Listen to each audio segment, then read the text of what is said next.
This is my passionate pursuit project, and I'm going to show you how it works. So over here, I've got the software that I've written. First thing I'm going to do is I'm going to connect to my Arduino. And then I have to run a calibration where I just take some measurements to calibrate the accelerometer. So then the first thing I'm going to do is I'm going to power on the motor, and it's going to spin up to speed. And at this point, I'm going to collect my first measurement. So I'm going to click this button here. It'll run, and it collects some sine wave data from the accelerometer, and then we get a fit of the data and a plot of that point. So then we can turn the machine off, and I'm going to add a small little mass somewhere to the outside of my disc right here.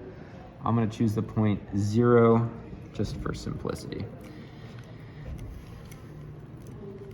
So once that's stuck on, I'm going to turn the machine on again.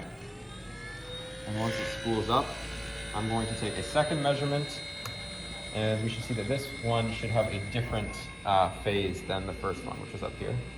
So that's good. And then from here, I can compute the shift of how I need to adjust the mass. So it's telling me that I need to place the mass at 267 degrees. I need to do approximately 10% more mass than what I did last time.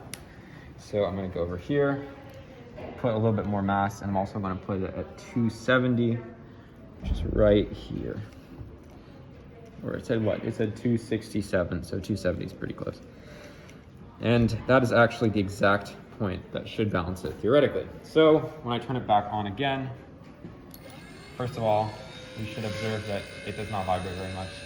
And if I collect a second measurement to confirm that, it should, you should see that the amplitude is like significantly less.